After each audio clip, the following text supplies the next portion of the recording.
Bonjour et bienvenue dans l'invité de l'économie. Je reçois aujourd'hui Emmanuel Trivin, président du groupe Butagaz. Bonjour Emmanuel Trivin. Alors, bonjour. Vous êtes connu des Français avec vos citernes, vos bonbonnes de Butagaz, de Propade, etc. Donc plutôt dans l'univers du gaz. Et là, vous nous annoncez tout à coup que vous avez envie d'aller sur d'autres marchés, et notamment l'électricité. Racontez-nous pourquoi. D'abord, effectivement, vous avez raison, Butagaz est une marque très connue des Français, liée d'abord au fait que Butagaz est un acteur historique du secteur de l'énergie. 1932, vous Voilà, 1932, 85 ans d'existence sur le marché, donc ça fait une paille. Une jeune dame, effectivement, toujours vigoureuse. Ce qui est intéressant avec la marque, c'est que quand on interroge les Français en leur disant citez-moi une marque d'énergie, quelle qu'elle soit, eh bien Butagaz, à plus de 90%, sort dans le top 3 des marques. Donc un vrai capital de marque qui en plus est lié à l'énergie, qui aussi a des valeurs fortes de confiance, de proximité, et qui sont vraiment pour nous des valeurs essentielles dans le secteur de l'énergie. Donc c'est bien d'attaquer quand on a une bonne marque, mais quand on va sur un marché différent.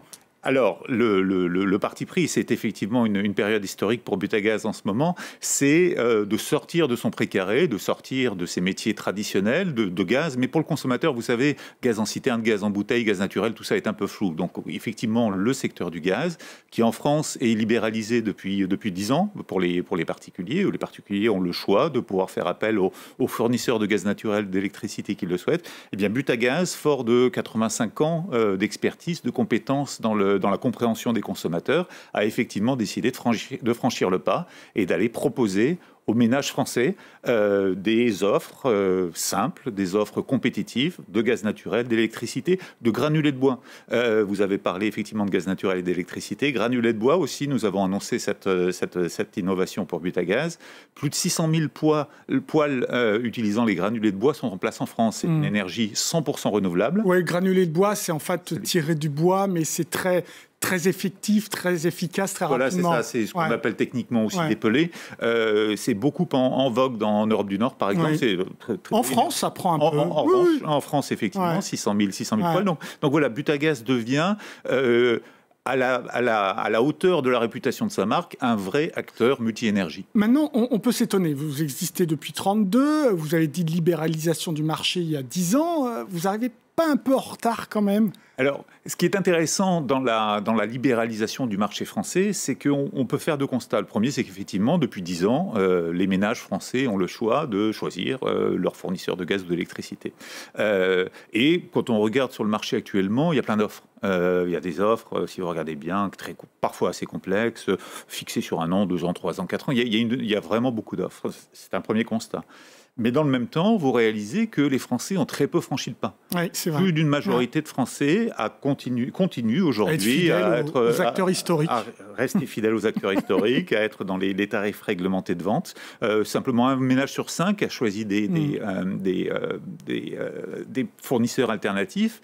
Et nous, vraiment, on s'est interrogé là-dessus. On a rencontré beaucoup de clients, de consommateurs. On est très, très proche des clients pour essayer de comprendre. Et on s'est aperçu qu'il y avait un déficit de pédagogie, un déficit de compréhension, un besoin de réassurance, un besoin de simplicité, un besoin de qualité dans la relation. Et nous, on pense vraiment que les fondamentaux de l'entreprise, de notre marque, on les a. Et c'est vraiment ça qu'on va mettre sur le marché, je dirais, dans ces offres à destination des consommateurs. Est-ce que vous avez franchi le pas à cause, récemment, d'une prise de participation d'un groupe irlandais, DCC, c'est ça ? DCC, oui, donc effectivement. Voilà. Est-ce que c'est ça qui vous a aidé à franchir le pas ? C'est-à-dire qu'il vous fallait une surface financière pour y aller ? Il est clair que notre nouvel actionnaire DCC, qui est un actionnaire irlandais, qui a une activité très présente en Europe sur beaucoup de secteurs de la distribution, d'énergie, mais pas simplement, en dehors d'Europe d'ailleurs, puisque groupe DCC, coté à la Bourse de Londres. Groupe coté à la Bourse de Londres, 60e capitalisation boursière à la Bourse de Londres. 12 milliards de chiffre d'affaires voilà, donc en livres. Plus de 10 000 employés. Leur soutien est bien sûr nécessaire. C'est eux qui vous ont poussé ? C'est pas eux qui nous ont poussé. Nous avions ce projet depuis quelques années et l'actionnaire nous a vraiment compris, nous supporte vraiment dans cette dynamique et on est vraiment ambitieux. Vous parliez de Butagaz, de l'empreinte de Butagaz, juste quelques chiffres. Il y a presque 5 millions de ménages en France. Alors en France, pour vos téléspectateurs qui ne connaissent pas forcément la démographie, c'est à peu près 30 millions de ménages, un peu plus. Il y a près de 5 millions de ménages en France qui utilisent aujourd'hui des produits Butagaz pour satisfaire une partie de leurs besoins en énergie, bouteilles, citernes, etc. Nous, notre ambition à 5-7 ans, c'est d'avoir 1 million d'utilisateurs en plus. Sur quel segment? Sur l'ensemble des segments. L'ensemble, électricité comprise. Et électricité compris, gaz naturel compris, granulés de bois, etc. Et c'est vraiment notre ambition, une ambition forte, et avec quelque part une idée que Butagaz, qui est une énergie un peu de la campagne, rentre en ville, et c'est un peu ça que porte le projet. Donc belle marque, vous le dites, vieille marque, etc. Est-ce que ce qui intéresse aussi les Irlandais, c'est que cette marque Butagaz puisse aller à l'export en Espagne, en Italie ou ailleurs en Europe? Alors la marque, elle est très connue en France, elle est assez connue d'ailleurs en dehors de la France, c'est pas nous qui l'opérons, mais par exemple au Maroc et en Tunisie, la marque Butagaz est aussi très connue et présente. Ah oui, vous aviez déjà de bons marchés extérieurs. Voilà, c'est ça. Donc c'est plus le groupe DCC qui l'opère, mais la marque est présente.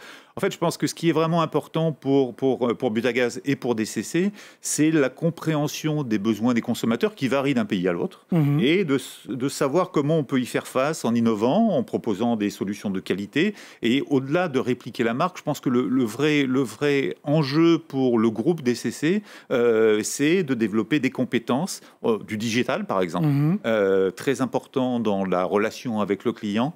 C'est ce type de compétences que DCC souhaite aussi développer et mettre en place dans d'autres marchés. Alors, comment on fait lorsqu'on arrive sur un marché qui est déjà bien mature pour capter des clients? Est-ce que, vous avez annoncé moins 10% sur le prix? Alors, l'énergie, premièrement, effectivement, le gaz naturel et l'électricité, la première proposition de valeur, ce sont des offres compétitives. Donc, effectivement, on annonce moins 10% par rapport aux tarifs régulés, donc c'est un jargon lié à la situation en France, par rapport aux tarifs régulés.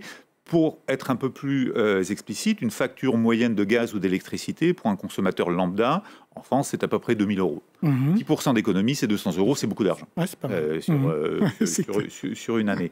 Mais ce n'est pas qu'une offre, bon marché et compétitive. C'est d'abord une offre aussi qui soit simple et facile à comprendre. Les consommateurs, et je pense que c'est souvent le cas dans beaucoup de pays, n'ont pas le temps ou l'envie de passer trop de temps à comprendre des offres qui sont complexes. Ils ont envie d'être rassurés aussi.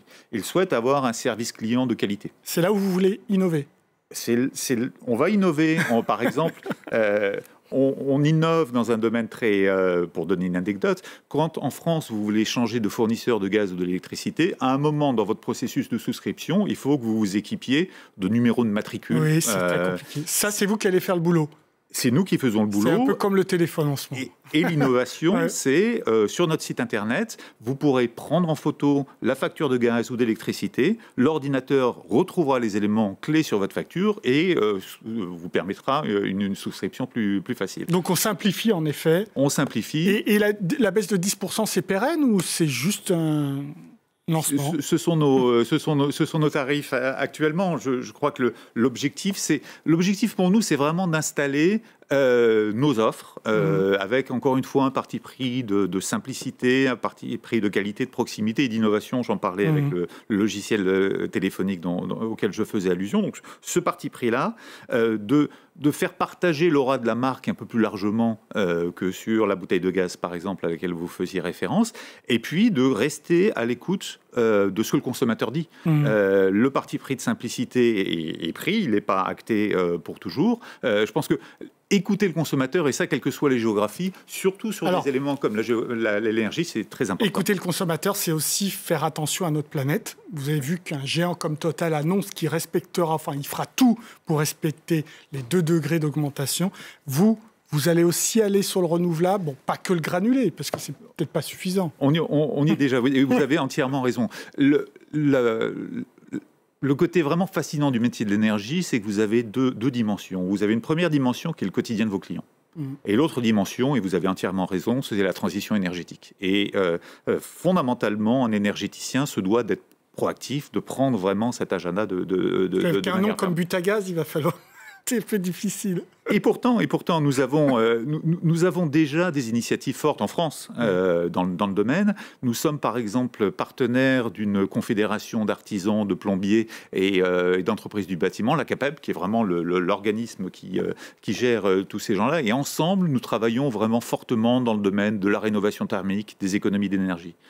Nous avons une collaboration avec une entreprise qui s'appelle Global Bioénergie, qui a un pilote industriel en Allemagne et dont le métier est de produire du biogaz, du bio-GPL, à partir de résidus de sucre. Nous sommes vraiment pionniers dans le partenariat avec cette entreprise et très prochainement, dans les prochaines semaines, les premières tonnes de gaz de bio-GPL biosourcés seront mises sur le marché par Butagaz en liaison avec Global Bioénergie. Ça veut dire qu'un groupe comme vous va aller sur l'éolien aussi ?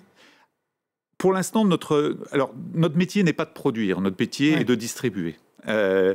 Nous avons fait le choix à court terme de promouvoir la simplicité de nos offres. Donc nous n'avons pas mis sur le marché des offres 100% vertes, par exemple. Mais encore une fois, nous sommes à l'écoute du consommateur et nous le ferons si on pense que le consommateur est demandeur. Mais en tout état de cause et par ailleurs, on travaille très fortement le biogaz, comme je l'ai dit, et surtout les économies d'énergie. Je pense que pour un énergéticien, ça peut sembler paradoxal, mais demander à son client mais d'encourager son client et de trouver des services qui soient associés, qui permettent à son client de dépenser moins d'énergie, eh bien, paradoxalement, c'est un vecteur de fidélisation, c'est un vecteur aussi dans la transition énergétique, c'est ce à quoi Butagaz s'appelle. Merci beaucoup Emmanuel Trivin pour vos réponses. L'invité de l'économie, eh bien, c'est terminé, mais évidemment, comme d'habitude, vous pouvez retrouver cette émission sur notre site france24.com. Au revoir.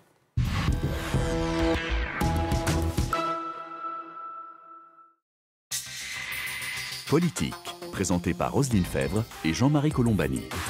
Chaque semaine, Roselyne Febvre et Jean-Marie Colombani reçoivent les éditorialistes et décryptent avec eux les grands thèmes politiques qui font l'actualité du moment. Politique, en partenariat avec Slate.fr. C'est sur France 24 et France24.com.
Reporter, présenté par Antoine Cormery. Reporter revient à Mossoul presque 3 mois après sa libération par les forces irakiennes. La deuxième ville d'Irak a subi d'impressionnants dégâts après 9 mois de combats intenses. La vieille ville reste une zone interdite et dangereuse, mais la vie revient peu à peu dans certains quartiers de Mossoul-Ouest, malgré l'absence d'électricité, d'eau courante et la présence de mines. Nos reporters sont allés à la rencontre de ces civils qui ont choisi de rentrer chez eux, malgré tout. Reporter, à voir sur France 24 et sur france24.com.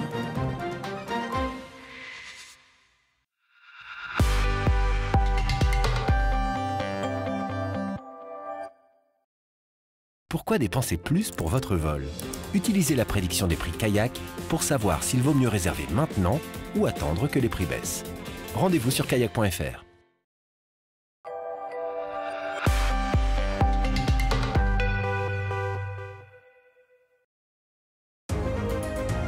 France 24, le monde en direct, un réseau mondial d'observateurs. Un ton original, une information sans compromis sur la société, l'environnement, la santé.